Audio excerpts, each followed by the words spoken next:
계시는 모든 예배자분들을 주님의 이름으로 환영하고 축복합니다. 이 무더운 날씨 속에도 하루를 살아가시느라 정말 고생 많으셨습니다. 이제 주말에 있으면 장마가 시작된다고 하는데 토요일 날 저희 중구청이 연합으로 이제 한국 선교지 탐방을 떠납니다. 그래서 비록 비가 많이 오지 않았기 때문에 비가 오는 것도 좋지만 그 행사하는 가운데 주님께서 좋은 날씨 허락하시고 또 행사 마친 후에 비가 올 수 있도록 우리 성도님들께서 함께 기도해 주셨으면 좋겠습니다. 오늘 이 시간 하나님께서 주신 말씀 갈라디아서 6장 11절부터 14절까지의 말씀을 가지고 십자가만 자랑하라 라는 제목으로 함께 말씀을 보고자 합니다. 제가 지난 4월 수요예배 설교에서 시편 27편 1절부터 4절까지의 말씀을 가지고 하나님을 즐거워하라 라는 제목으로 말씀을 전했었습니다. 다윗을 통하여 하나님을 두려워하는 것이 아니라 하나님을 소망하고 하나님과 함께하는 것을 즐거워해야 한다고 전했습니다. 그러면서 교회와 세상을 섬기기 위한 첫 시작이 하나님을 즐거워하는 마음에서 시작되는 것이고 또 그 마음을 품고 살아갈 때 하나님의 놀라우심과 함께하는 기쁨을 누리며 살아갈 수 있을 것이다 라고 말씀드렸습니다. 오늘 이 시간에는 그 두 번째 단계로 어떠한 마음을 가지고 또 우리가 신앙생활을 하며 살아가야 하는지에 대해 함께 은혜를 나누고자 합니다. 오늘 말씀 갈라디아서는 사도 바울이 갈라디아 교회를 떠난 이후 교인들에게 찾아온 유대주의자들에 대한 문제와 갈라디아 교인들의 행동에 대한 잘못된 것을 바로잡고자 작성한 편지입니다. 특별히 오늘 읽은 말씀 갈라디아서 6장 11절부터 18절까지는 갈라디아서 전체의 내용을 요약한 결론 부분이라고 많은 학자들이 이야기도 합니다. 오늘 말씀 11절을 보면 사도 바울은 이렇게 이야기를 합니다. 새번역 성경으로 보면 보십시오, 내가 여러분에게 직접 이렇게 큰 글자로 적습니다 라고 말합니다. 사도 바울이 직접 이렇게 큰 글자로 적는다고 강조하는 이유는 그만큼 자신이 지금부터 쓰는 내용이 중요한 부분이라는 것을 강조하기 위해서, 또 갈라디아 교인들이 자신이 쓴 편지에 대한 중요성을 알았으면 하는 마음으로 강조하고자 표현한 것임을 알 수가 있습니다. 그러면서 12절과 13절의 말씀을 통해 사도 바울이 왜 이 편지를 작성했는지를 알 수 있는데 12절의 말씀을 보면 육체의 겉모양을 꾸미기를 좋아하는 사람은 여러분에게 할례를 받으라고 강요합니다. 그것은 그들이 그리스도의 십자가 때문에 받는 박해를 면하고자 하는 것입니다 라고 사도 바울이 갈라디아 교회에 일어난 문제에 대해 이야기를 합니다. 육체의 겉모양을 꾸미기를 좋아하는 사람은 바로 갈라디아 교인들에게 찾아온 유대주의자들입니다. 이들은 갈라디아 교회에 들어와 교인들에게 사도 바울이 가르친 복음과 전혀 다른 복음을 전합니다. 그러면서 교인들에게 할례를 받아야 한다고 계속해서 강요를 하고 있습니다. 할례를 강조하는 이유는 영적인 것보다 육적인 것에 그들은 더 초점이 맞춰져 있었기 때문입니다. 정확하게 이야기하자면 이들은 하나님을 기쁘시게 하는 것보다 사람을 기쁘게 하기 위한 그리스도 이후의 새 생명의 방식을 따르기보다 그리스도 이전의 옛 생명의 방식을 따르기 위한 것이었습니다.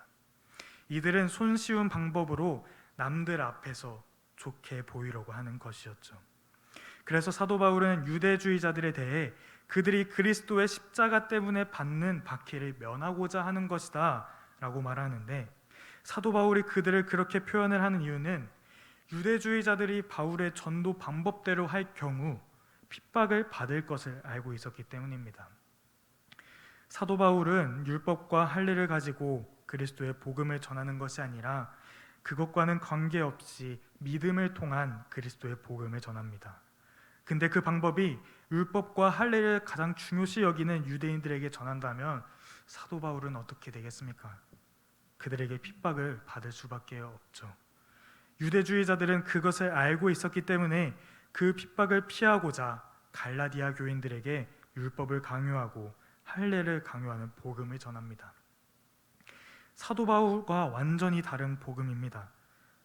그들의 모습 속을 보면 유대주의자들에게는 믿음으로 살겠다는 용기, 그리스도의 고난과 죽음에 참여할 생각이 없는 모습임을 볼 수가 있습니다. 그리고 13절의 말씀을 새번역 성경으로 보면 이렇게 나옵니다. 할례를 받는 사람들 스스로도 율법을 지키지 않으면서 여러분에게 할례를 받게 하려는 것은 여러분의 육체를 이용하여 자랑하려는 것입니다. 사도 바울이 그들에 대해 추가적으로 이렇게 이야기를 합니다. 할례를 받는 사람들 스스로도 율법을 지키지 않는다. 이것은 유대주의자들은 겉으로는 율법을 지키는 척하나 하나님의 모든 율법을 다 지키지 못하고 있으며 자의적으로 자기가 선택하며 지키는 자들이라는 것이죠. 그런데 그들이 갈라디아 교인들에게 할례를 받게 하는 이유는 교인들이 할례를 받고 자기들 편이 되면 자신들의 성공을 세상에 자랑할 수 있기 때문에 할례를 받게 하는 것이다 라고 사도 바울이 갈라디아 교회의 문제에 대해 이야기를 합니다. 근데 이것이 오늘 말씀에서 보았던 성경의 문제라면 단순히 이것이 갈라디아 교회만의 문제입니까? 전혀 아닙니다. 오늘날 우리에게도 이 문제는 쉽게 발견할 수 있습니다. 세상 속에서 삶을 살아가며 세상 사람들의 시선을 신경 쓰실 때 있지 않으셨습니까? 특히 많은 그리스도인들이 사회생활을 할 때 지금은 강요하는 것이 너무나 잘못된 문화고 오히려 그것이 잘못된 행동으로 자리 잡고 있지만 술과 담배를 사회 안에서 강요를 받은 적이 있을 수도 있습니다.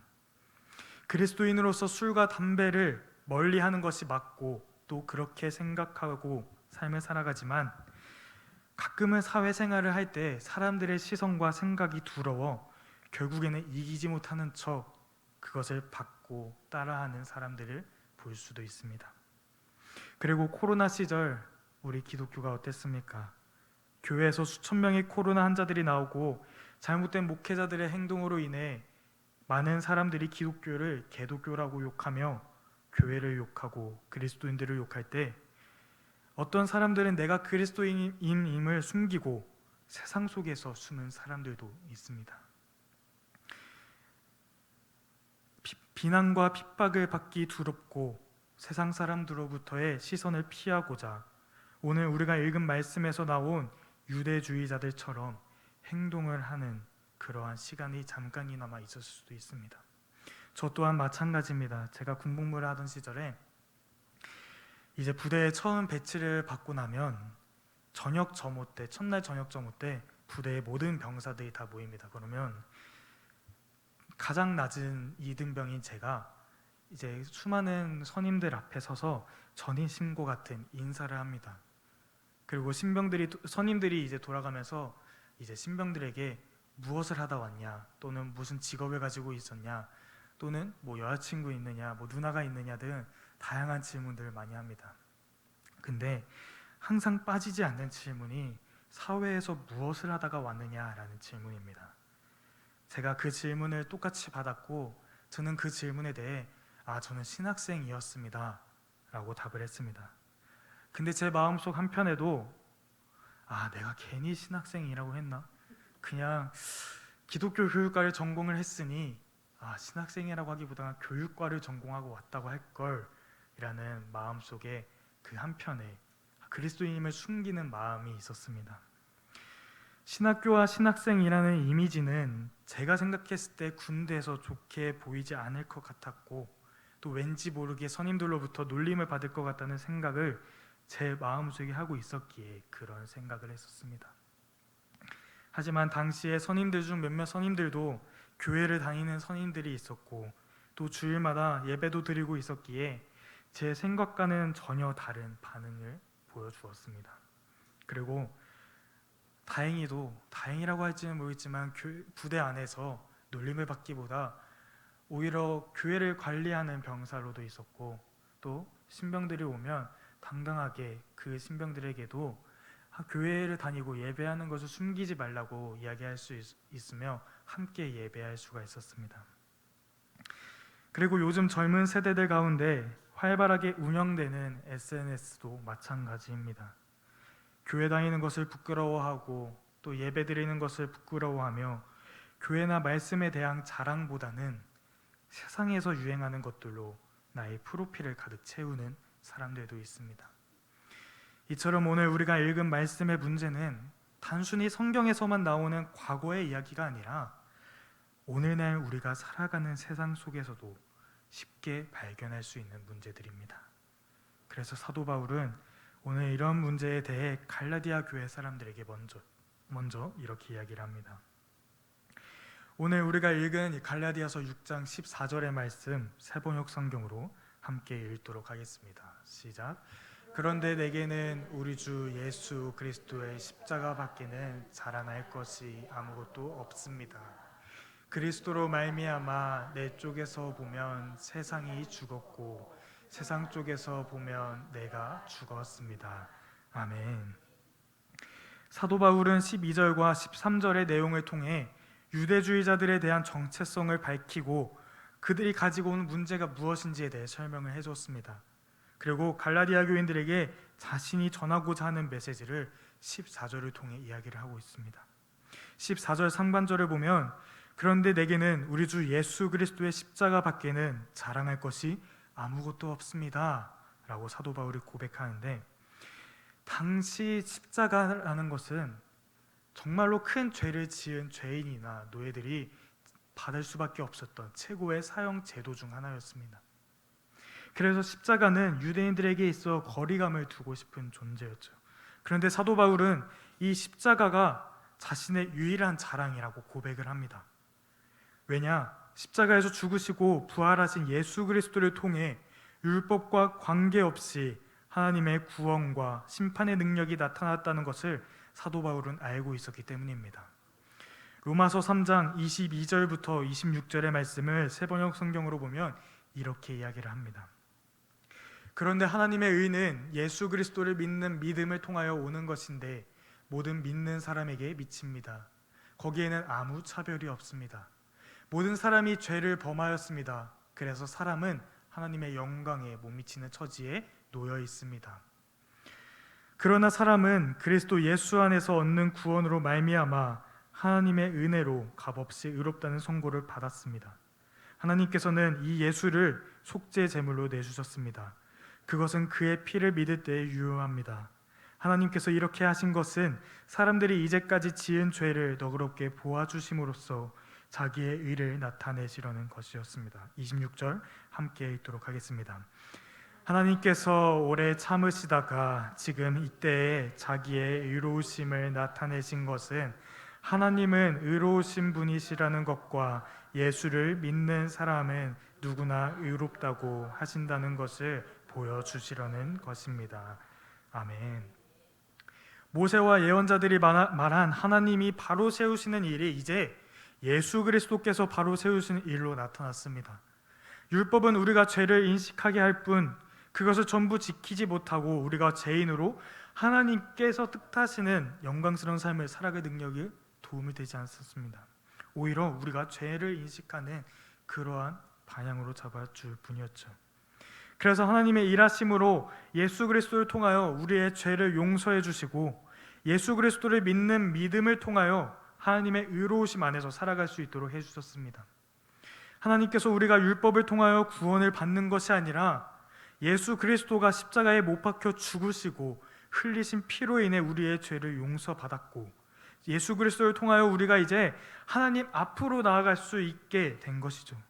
사도 바울은 이것을 알고 있었기에 자신에게는 오직 십자가만 자랑할 수 있다고 말합니다. 그러면서 14절 하반절을 통해 십자가를 자랑하는 삶에 대해 이야기를 하는데, 그리스도로 말미암아 내 쪽에서 보면 세상이 죽었고 세상 쪽에서 보면 내가 죽었습니다 라고 말하고 있습니다. 예수 그리스도의 십자가 죽음을 통해 사도 바울은 이제 예전에 나는 죽었다 라고 선포를 합니다. 세상의 것을 추구하며 살아가는 삶을 이미 예수 그리스도와 함께 나도 십자가에 같이 죽었고 세상 역시도 나의 삶에서 죽었다라는 것이죠. 근데 사도 바울이 이렇게 고백을 할 수 있는 이유는 십자가를 통하여 자신 안에 예수 그리스도가 있기 때문입니다. 갈라디아서 2장 20절의 말씀을 보면 이렇게 이야기를 합니다. 함께 갈라디아서 2장 20절의 말씀 세번역 성경으로 읽도록 하겠습니다. 시작. 내가 그리스도와 함께 십자가에 못 박혔습니다. 이제 살고 있는 것은 내가 아닙니다. 그리스도께서 내 안에서 살고 계십니다. 내가 지금 육신 안에서 살고 있는 삶은 나를 사랑하셔서 나를 위하여 자기 몸을 내어주신 하나님의 아들을 믿는 믿음 안에서 살아가는 것입니다. 아멘. 예수 그리스도께서 십자가에 못 박히셨을 때 나도 예수 그리스도와 함께 십자가에 못 박혔으니 과거에 나는 죽었고 이제 예수 그리스도를 믿는 새로운 삶의 나로 살아간다는 것이죠. 사도 바울의 과거의 삶은 어땠습니까? 사도 바울은 처음부터 예수님을 정말로 열정적으로 믿는 사람이 아니었습니다. 오히려 제자들을 핍박하며 예수 믿는 자들을 잡아가는 사람이었죠. 그런데 그가 예수님을 만나고 회심하여 그 누구보다 예수님을 열정적으로 전하는 사람이 됩니다. 옛 자아가 죽었고 이제 예수로 살아가는 삶을 누리며 삶을 살아갑니다. 십자가를 통해 새로운 정체성을 얻게 되었고 그리스도 안에서 삶을 살아갈 때 되는 그 얻을 수 있는 기쁨을 누리며 삶을 살아가는 것이죠. 사도 바울은 이것을 갈라디아 교회 사람들에게 말하며 하나님께서 알려주신 해답을 전합니다. 세상의 것으로 자신을 채우려는 것이 아니라 예수 그리스도로 내 안을 채우는 것을 말입니다. 오늘 이 시간 함께 예배드리는 성도님들과 또 함께 온라인으로 예배의 자리를 지키고 계시는 모든 예배자 여러분, 세상을 살아가면서 많은 이들이 그리스도를 바라보는 것이 아니라 세상의 다른 무언가를 바라보며 살아갑니다. 그리고 그들은 세상의 시선을 신경 쓰며 권력과 인기를 갈구하다가 그것을 얻게 되면 거만해지지만 그것을 얻지 못하면 우울해하고 좌절하는 삶을 살아갑니다. 이렇게 되는 것은 그리스도가 아닌 세상의 것에 주목했고 세상으로 자신을 채우려고 했기 때문입니다. 하지만 그리스도인들은 세상으로 나의 정체성을, 내 삶을 채우기보다 예수 그리스도로 채워 삶을 살아가야 합니다. 십자가를 통하여 내 안이 예수 그리스도로 채워질 때 하나님의 의로우심 안에 살아간다는 것이 얼마나 큰 기쁨인지를 우리는 기억해야 합니다. 만약 우리가 이것을 잊어버린다면 우리는 다시 예전으로 돌아가 다른 사람들의 인정으로 나를 정하고 채우려는 예전의 모습으로 돌아가게 될 것입니다. 그렇게 우리는 오늘 사도 바울이 말한 것처럼 십자가만을 붙들고 오직 십자가만을 자랑하며 삶을 살아가야 합니다. 나 자신을 내세우는 것이 아니라 그리스도를 자랑하고 내가 정죄받았지만 예수 그리스도를 통하여 내가 의롭다함을 얻었기에 자신 모습을 그대로 드러내고 하나님 안에서 누리는 평안과 기쁨을 경험하며 살아야 합니다. 그러기 위해서 우리는 먼저 하나님을 두려워하는 것이 아니라 즐거워하는 신앙생활을 해야 하며 세상의 것보다 예수 그리스도 한 분만으로 충분하다는 사실을 우리가 기억하며 살아야 할 줄 믿습니다. 하나님 안에 있을 때 우리의 세상을 만들어가는 것이 아니라 정말로 사람을 기쁘게 하기 위해 살아가는 것이 아니라 하나님 나라를 꿈꾸며 하나님을 기쁘시게 하는 일에 힘쓰고 또 예수 그리스도의 삶과 죽음에 동참하며 살아가게 하시는 그 놀라우신 하나님의 일하심을 경험하는 우리 모든 공동체가 되기를 소망합니다. 우리의 자랑은 나 자신이 아니라 예수 그리스도께 있음을, 그리고 십자가만을 자랑하며 삶을 살아가는 저와 여러분이 되시길 주님의 이름으로 간절히 소망합니다. 제가 기도하도록 하겠습니다. 사랑이 많으신 주님, 오늘도